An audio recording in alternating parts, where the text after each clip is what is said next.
drogadictos, proxenetas, prostitutas, huérfanos. Él tenía a 34 miembros de su familia en prisión hasta hoy por asesinato. Tuvo un encuentro con el Mesías. Aprendió sobre maldiciones de linaje. Comenzó a romperlas en él y en su familia extendida. Y tiene pasión para ayudarte a romperlas. Y por cierto, estas maldiciones causan cosas como enfermedad, como pobreza. Están en el linaje y pasan por la sangre. Y puedes pararlas. Y su pasión es ayudarte. ¿Estás listo?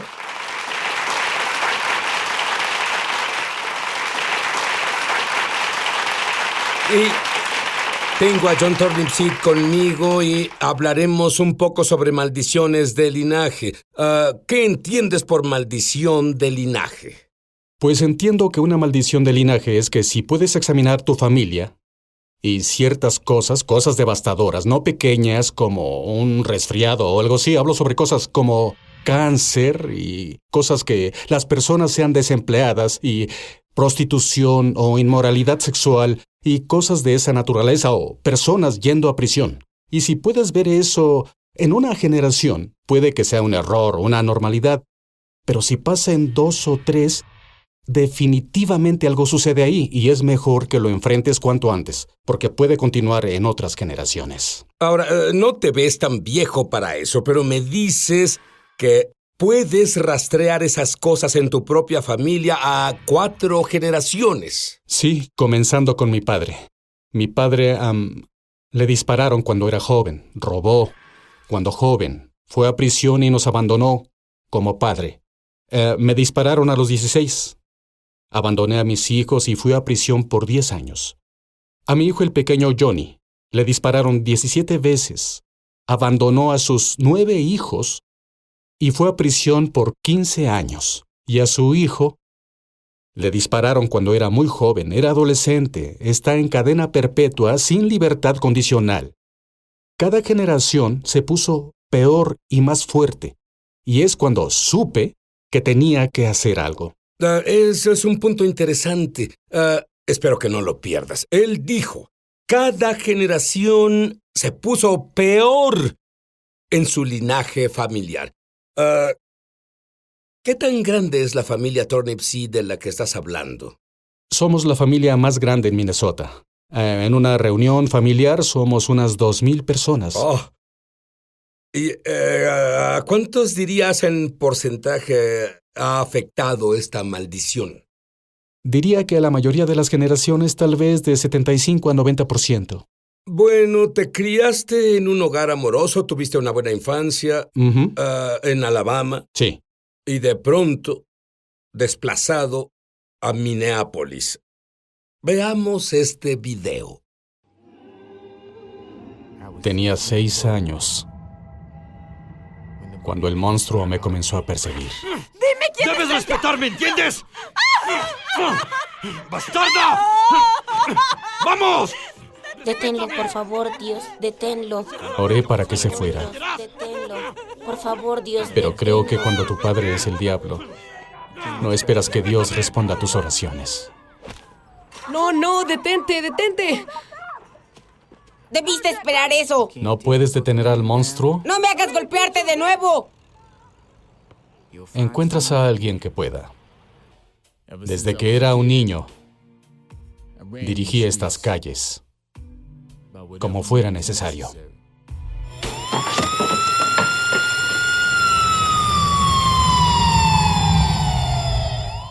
Oh, una cosa más, John Turnipseed. Si entras en mi corte una vez más, solo una vez más, no verás a otro ser humano mientras puedas respirar. Verás, es duro incluso comprender a este perdido, pequeño, asustado, que se volvió un líder de pandilla, proxeneta, narcotraficante. Le dispararon, apuñalaron, lo secuestraron, adicto a la cocaína, robo a mano armada, entrando y saliendo de prisión. ¿Cómo pasó eso? Bueno, compadre, ausente y nadie que me supervisara. Fue básicamente cuando mi padre ya no era la cabeza del hogar, mi madre enferma y herida, y yo me aventuraba en el vecindario y a una cuadra de donde vivía, debido a que no había autoridad sobre mí, un grupo de proxenetas y matones me aceptaron y me mostraron lo que creí era amor. Y entonces me aferré a ello tanto como pude y me llevó a las penitenciarías y todo eso. Cometí robos a mano armada a los 12 años. Pero fuiste criado en la iglesia. Sí, Tu padre fue criado en la iglesia. diácono. ¿Y cómo alguien que tenía algo de conocimiento, solo un poco, y hizo cosas tan a sangre fría como tú? Bueno, fui criado en la iglesia y cuando tenía 6 o 7 años, mi abuela me dijo que yo sería Juan el Bautista, que sería un predicador, así que practicaba predicar a los 5 y 6 años y era mi destino. Teníamos una familia intacta, todos estaban casados, sin alcoholismo, todos iban a la iglesia y trabajaban duro. Buena familia. Y mi padre viene aquí solo y un par de años después, cuando vinimos aquí, no era la misma persona. Pasó de ser mi héroe a ser un monstruo. Y yo le tenía miedo, no me gustaba, y golpeaba a mi madre todos los días. Y no podía entender, lloré diario para que Dios lo parara en mi pequeña mente por mí mismo. Y no pasó para mí. Y un día dejé de orar y me puse muy enojado con Dios. Y pensé, se acabó. Todo eso que me dijeron y mi abuela es abracadabra. No funciona. Oré y él sigue golpeando a mi madre. ¿Y cómo un niño de 9 años lidia con eso? Pero cuando te involucraste en esa vida de crimen, ¿no había una voz diciéndote esto está mal, no deberías hacer esto? Un mínimo remordimiento. Al principio, pero pronto la conciencia se pone a dormir Está cauterizada. y luego se esfuma. Dijiste que cuando te involucraste en esas cosas fue casi como si una droga. Descríbelo. Absolutamente. No había nada mejor para mí que ir y poner una pistola en la cara de alguien y humillarlos y obligarlos a darme todo su dinero. Solo tranquilízate. Tú odiabas a tu padre como lo explicaste, pero luego tú te convertiste como ese al que odiabas. Te Absolutamente. volviste como tu padre. Esa maldición que te perseguía te hacía moverte en esas áreas y probablemente incluso dándote ese éxtasis que tenías por el crimen. Oh, absolutamente. La maldición que estaba sobre mí se volvió más fuerte en mí que pude persuadir a otros a seguirme. Logré que tenía 18 años, estaba en prisión por primera vez con 1000 hombres y me apoderé de la prisión. Los tenía siguiéndome en este camino en el que estaba y debido a que me enseñaron también cómo influenciar a las personas para mi propio beneficio, fue que pude enviar a muchos jóvenes por un camino muy, muy oscuro. Pero tenías unos buenos ejemplos en prisión. ¿En realidad querías cambiar? Dios siguió enviando ángeles para mí. ¿A qué te refieres? Él envió... yo no iba a la escuela y un día quería hacer pesas y este entrenador me dijo que no me enseñaría a hacer pesas a menos que estudiara la secundaria. Estudié el libro e hice el examen de la secundaria y luego lo pasé. Y luego hubo otro tipo que vino y me visitó en prisión y me dijo me insultó diciéndome que era un desperdicio de vida humana porque no me educaba un poco. Y fui a la escuela y estudié informática. Y había un hombre llamado Padre Capucci, un padre católico que cuando me descontrolaba era el único que podía calmarme porque sabía que era un hombre de Dios y no quería ofenderlo. Así que Dios los enviaba. Incluso no me di cuenta hasta después en la vida. Él envió la caballería para mí, para prepararme. Dios es bueno. Es así de bueno. Ahora, odiabas a tu padre. Lo odiaba. Querías matarlo. Y cuando tuviste un hijo sería diferente, pero no lo fue. No fue diferente. Mi primer hijo vino al mundo. Me dispararon, a la madre le dispararon, a ella le disparó un matón que quería matarme. Todos sobrevivimos. Pero yo llevé esa maldad. Esa maldad me siguió a mi hogar y trató de ejecutar a mi familia. Todo es parte de la maldición. Todo parte de la maldición. Pero un ángel de Dios, su misericordia, estaba ahí. Bueno, tu vida era entrar y salir de la prisión. Tú tenías una habilidad, pero vivías una doble vida. Una vida como John, qué bueno que estás una aquí. persona normal y una vida debido a la maldición que no te dejaba en paz. Ibas a ser muy en el arrestado, lo sabías, estabas en tu oficina.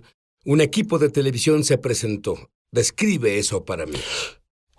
Fui atrapado. Me metieron en la cárcel.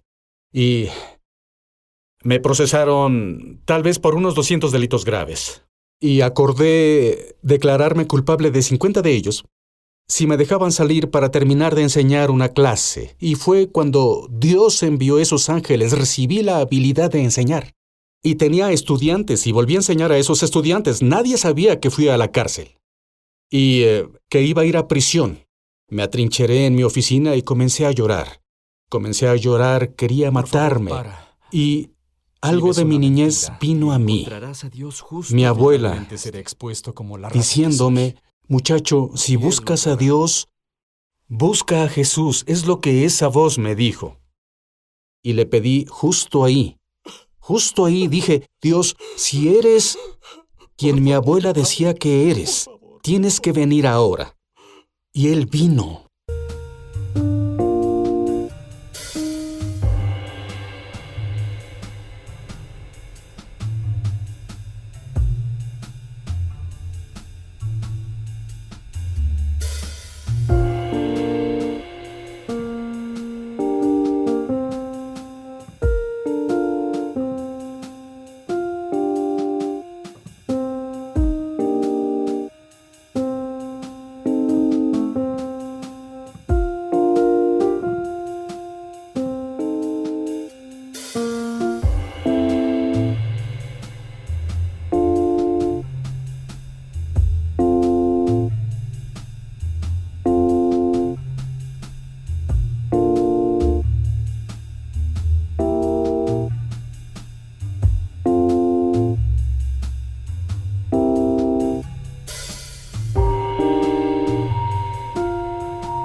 Justo entonces, y supe que fue él mismo, lo llamaba el gángster. Cuando ese gángster vino a mi vida, verás, eso no puedo describirlo. No puedo describir cómo me sentí en ese momento. Me levanté, todos esperaban afuera de mi oficina, salí sonriendo. Tenía tierra en mi traje, mocos escurriendo de mi nariz, no me importó. Jesús vino y me abrazó. Él era real. Él era real. Te diré algo. Amén. Una vez más. Y, Padre, quiero enseñar de nuevo, porque tenía mi licencia para enseñar y sabía que me la quitarían. Y yo amaba mucho enseñar, y yo quería enseñar de nuevo. Y es lo único que pedí. No le pedí no ir a la cárcel, no le pedí nada más. El juez pudo haberte arrestado de por vida el día de la sentencia. Dime sobre eso. El día de la sentencia llegó y en Minnesota tenemos la división de criminales reincidentes y cuando te procesan, esos tipos ellos no tienen simpatía ni empatía por nada. Es como que tú cruzaste la línea, sobrepasaste las reglas de las sentencias. Ellos vamos a encerrarte el mayor tiempo posible. Bueno, el fiscal que me acusaba, de pronto no estuvo ahí ese día y yo le caía muy mal. Había enjuiciado a mi hijo, mis primos y todos. El juez me había visto una y otra vez y estaba cansado de mí. Pero ese día pasaron 9 meses antes de que fuera por mi sentencia y el juez me dijo que había visto algo diferente en mí. Y mi abogado pedía que recibiera 10 años. Decía, dale 10 años. Y le dije a mi abogado, solo tranquilízate, amigo. Y el juez dijo, te daré libertad condicional y no sé por qué. No, sin haberte encerrado. Sin tiempo encerrado. ¡Eso es un milagro!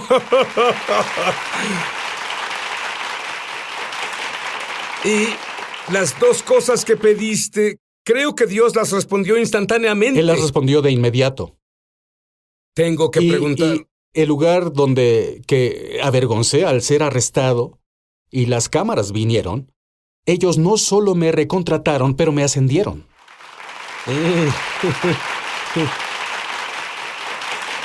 Cuando hablamos sobre el día cuando las cámaras fueron ahí, yo vi ríos y mares saliendo de tus ojos. ¿Por qué?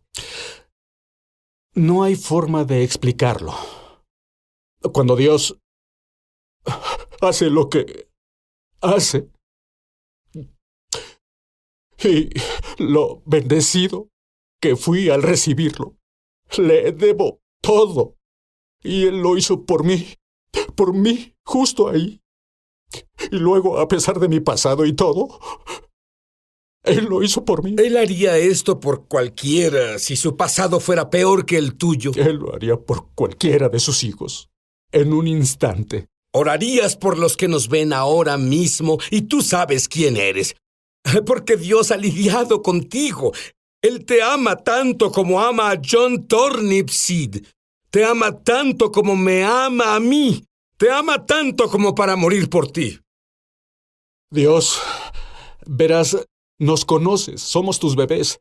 Padre, a veces somos desobedientes, a veces no hacemos lo que debemos hacer, pero Padre, nos dijiste que nos amas tanto en Juan 3:16, que aquel que cree en ti no se pierda, mas que tenga vida eterna. Y Padre, somos tus bebés, te necesitamos en nuestras vidas. Derriba las barreras para los que no creen en ti, Padre. Solo derriba las barreras y hazles saber que estás ahí, Padre, porque hasta que tú vengas, sabrán lo grande que eres, Padre. Y por favor, Jesús, solo danos el favor firme e imparable hoy, Padre, aunque no lo merezcamos, Jesús. Amén. ¿Sabes qué? La Biblia dice, si confiesas tus pecados, Él es justo y fiel para perdonarte por todo. No importa lo que hayas hecho. Rápidamente, dime el primer mensaje que diste, tu primer sermón. Mi primer sermón, yo entregué mi vida a Cristo y volví a la escuela para volverme un ministro. Fui a un funeral que otro pastor debía oficiar. Recibí una llamada, porque él no estaba ahí, y fue de un primo mío que me dijo, «Oye, Johnny», así es como me dijo, «solo te digo esto porque sé que estás en el funeral. El pastor no se va a presentar. El pastor nos debe mucho dinero y de drogas». Y yo decía esto, sí, es difícil de creer. Y hasta el lunes, él se quedará aquí. Así que dile a la familia. Y fui con la familia y les dije, no les dije toda la historia, solo dije, el pastor no se presentará. Pero dije, soy pastor, y dijeron, ¿lo eres? Y dije, sí. Y me preguntaron, ¿oficiaría el servicio? Porque la funeraria está esperando. Y dije, lo haré. Y cuando subí ahí, la multitud que escuché maldiciones. Él Ellos es un te proxeneta, conocían. él es matón, todo eso, y él me hizo esto y más. Todo eso, y Dios solo lo sentí. Y subí y abrí el servicio con Juan 3:16, y te diré cómo lo dije. Dije, porque de tal manera amó Dios al mundo, que dio a su Hijo unigénito, para que todo aquel que en él cree, incluso Johnny Turnipseed, no se pierda, sino que tenga vida eterna. Y luego les dije, no sé sobre el Dios al que sirven, pero al que yo sirvo dijo eso y fue en serio, y voy a dar este servicio, y recibí una ovación de pie. Bueno, ¿qué hay de esa gran y extensa familia de proxenetas y huérfanos y prisión y asesinos? 34 miembros de tu familia cumplen sentencias por asesinato ahora. ¿Qué sucede con toda esa familia? La mayoría de los prisioneros están salvados. ¿Qué porcentaje de ellos Yo dirías diría que están un salvados? 90%. Diría que un 90%. Todos...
Mis hijos fueron salvados, mis hermanos están salvados. Ya no criamos criminales, criamos, espero que pequeños predicadores. ¿Entiendes? Esa es mi gran esperanza. Eso es más que un presidente en mi familia. Bien, con tu familia rompiste la maldición. ¿Cómo pueden las personas que te ven justo ahora romper las maldiciones en su familia, ya sean enfermedad, o sean divorcios, o ya sea prisión, o ya sean adicciones, o lo que sea? ¿Cómo? Lo que tuve que hacer con mi familia fue sentarme y enfrentarlos cara a cara. Estas son las cosas, y ser honesto, que infectan nuestra familia. ¿Bien? La prostitución y las pandillas y las drogas, todo eso, la ausencia del padre, los hombres abandonando a sus hijos, tuvimos que decir algunas cosas muy desagradables de la realidad de quiénes éramos. ¿Sí? Y luego, en acuerdo con todos, tuvimos que actuar. Y tuvimos que armarnos porque el enemigo vino el amigo sí que vino. Cuando comencé a decir este mensaje, comenzó a atacar a mi familia más que